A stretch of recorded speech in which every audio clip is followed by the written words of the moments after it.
நேரம் நெருங்கிவிட்டது நேர்களே. இன்னும் கொஞ்ச நேரத்தில் 1 மணி நேரத்துக்கும் குறைவான அவகாசத்தில் திரையில் நீங்கள் பார்த்துடலாம்.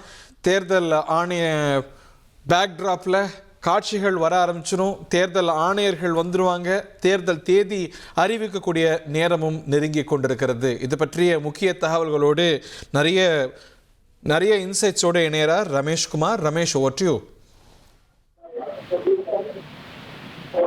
காலமாகவே ஒரு பெரிய எதிர்பார்ப்பு இருந்தது. தமிழ்நாடு உள்ளிட்ட 5 மாநில சட்டப்பேரவை தேர்தல் தேதி எப்போது அறிவிக்கப்படும் என்பதுதான். அந்த கேள்விக்கு இன்னும் சற்று நேரத்தில் விடை கிடைக்க இருக்கிறது. தமிழ்நாடு, கேரளம், பாண்டிச்சேரி, மேற்கு வங்கம், அசாம் உள்ளிட்ட 5 மாநில சட்டப்பேரவை தேர்தல் தேதி என்பது அறிவிக்கப்பட இருக்கிறது.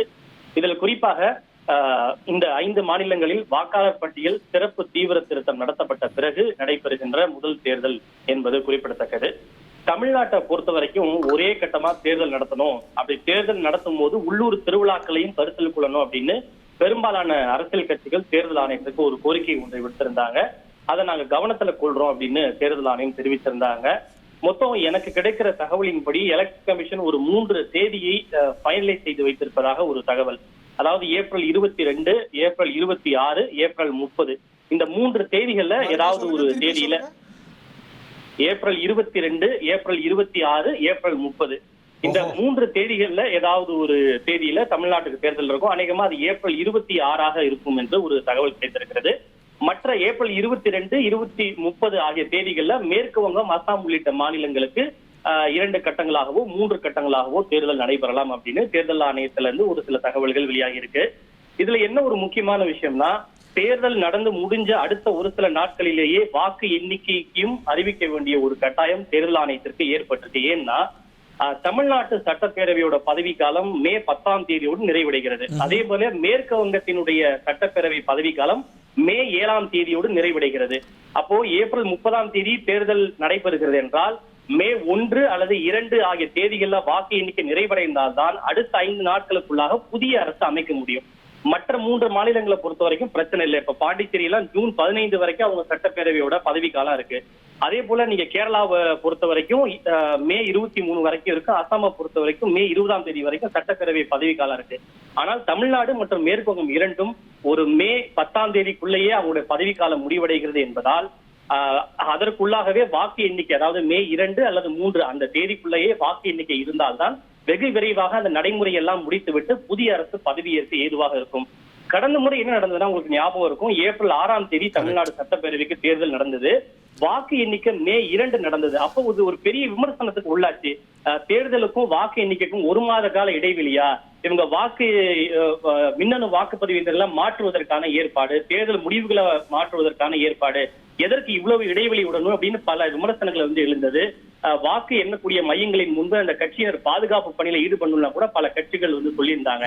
எனவே தேர்தல் ஆணையம் இவையெல்லாம் கருத்தில் கொண்டு தேர்தலுக்கும் வாக்கு எண்ணிக்கைக்கும் இடையில பெரிய அளவுல கால வித்தியாசம் இருக்கக்கூடாது, அதிகபட்சமா 1 வாரம் தான் வித்தியாசம் இருக்கணும் அப்படின்றத கவனத்தில் கொண்டுதான் இந்த தேர்தல் தேதியை இறுதி பண்ணியிருக்காங்க. அந்த வகையில தான் இந்த தேர்தல் தேதியை தேர்தல் ஆணையம் அறிவிக்க இருக்கிறாங்க. வெள்ளிக்கிழமை என்று தேர்தல் ஆணையம் இந்த தேர்தல் அட்டவணை எல்லாம் இறுதி செய்து விட்டார்கள். அன்னைக்கு காலையில 10 மணிக்கு ஃபுல் கமிஷன் பெஞ்ச் மீட்டிங் நடந்திருக்கு. அந்த மீட்டிங்லயே இந்த தேர்தல் அட்டவணையை செய்து விட்டார்கள். தேர்தல் தேதி மட்டும்தான் இன்னும் சற்று நேரத்தில் அறிவிக்கப்பட வேண்டியிருக்கிறது. கடந்த தேர்தலை பத்தி சொன்னீங்க. கடந்த தேர்தல் பிப்ரவரி மாசமே அறிவிக்கப்பட்டது. ஸோ ஏப்ரல் தொடக்கத்தில் நடக்கிறதுக்கான அந்த ஒரு அட்டவணை அப்படிங்கிறது இருந்தது. நாமினேஷன் பின்வாங்கிறதுக்கு வழக்கமாக கொடுக்கப்பட வேண்டிய அவகாசம் இருந்தது. இப்போ மார்ச் தான் தேர்தல் அறிவிக்கப்படுது. இதற்கு எஸ்ஐஆர் தான் முக்கியமான காரணமா, வேற சில ஃபேக்டர்ஸ் சுட்டி காட்டப்படுதா? எஸ்ஐஆரும் ஒரு காரணம், ஆனால் எஸ்ஐஆர் மட்டுமே காரணம் அல்ல. நீங்க அப்படி பார்த்தீர்கள் என்றால் 2016ஆம் ஆண்டு மார்ச் 10 தேதிக்கு மேலதான் அந்த தமிழ்நாடு உள்ளிட்ட 5 மாநிலங்களுக்கு சட்டப்பேரவை தேர்தல் நடத்தப்பட்டது. இதுல இன்னொரு முக்கியமான ஒரு விஷயமும் வந்திருக்கு. அதாவது முன்கூட்டியே ஒரு மாநிலத்தில் தேர்தல் தேதி அறிவித்தால் மற்ற மாநிலங்களுக்கு தேர்தல் நடந்து முடிகின்ற வரை அந்த மாநிலங்கள்ல தேர்தல் நடத்தை விதிமுறைகள் அமலில் இருக்கும். இப்போ தமிழ்நாட்டுக்கு முன்கூட்டியே முதல் கட்டத்திலேயே தேர்தல் வைத்து விட்டால் மேற்கு வங்கத்திற்கு 6-7 கட்டங்களாக தேர்தல் நடத்தி முடியும் வரை தமிழகத்திற்கும் அந்த தேர்தல் நடத்தை விதிமுறைகள் பொருந்தும். இதற்கு பல மாநில அரசுகள் தங்களுடைய ஆட்சேபத்தை தெரிவித்திருந்தாங்க. எங்களுக்கு தேர்தல் முடிஞ்சிருச்சு, நாங்க எந்த ஒரு திட்டத்தை செயல்படுத்தணும், ஏதாவது ஒரு புதிய விஷயங்களை செயல்படுத்தணும் என்றால் கூட நாங்க தேர்தல் ஆணையத்துக்கு போய் அனுமதி வாங்கிதான் செயல்படுத்த வேண்டியிருக்கு.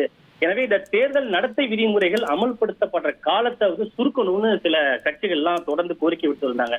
அதையும் கவனத்துல வச்சுதான் தேர்தலுக்கும் வாக்கு எண்ணிக்கைக்கும் பெரிய வித்தியாசம் இருக்கக்கூடாது. தேர்தல் நடத்தை விதிமுறைகள் ரொம்ப காலத்துக்கு அமல்ல இருக்கிறது நிச்சயமா எல்லா மாநிலங்களுக்கும் அது ஒரு அசௌகரியத்தை வந்து ஏற்படுத்தும். அதையெல்லாம் தவிர்க்கணும் அப்படின்னு ஏற்கனவே தேர்தல் ஆணையம் ஒரு முடிவு பண்ணியிருந்தாங்க. இன்னொன்னு, மேற்கு வங்கத்துல இந்த வாக்காளர் பட்டியல் சிறப்பு தீவிர திருத்தம் அந்த இறுதி வாக்காளர் பட்டியல் வெளியாகிறதுல தொடர்ந்து தாமதங்கள் இருந்துகிட்டே இருந்திருந்தது. இந்த மார்ச் முதல் வாரத்துலதான் மேற்கு வங்கத்திலேயே வாக்காளர் பட்டியல் அந்த இறுதி வாக்காளர் பட்டியலை வந்து அறிவிச்சிருந்தாங்க. அதுவும் ஒரு முக்கியமான ஒரு காரணம். ஓகே, ஒரே கட்டமா தேர்தல் நடக்கக்கூடிய மாநிலம் தமிழ்நாடு. இந்த முறை மாறுறதுக்கான வாய்ப்பு இருக்கா?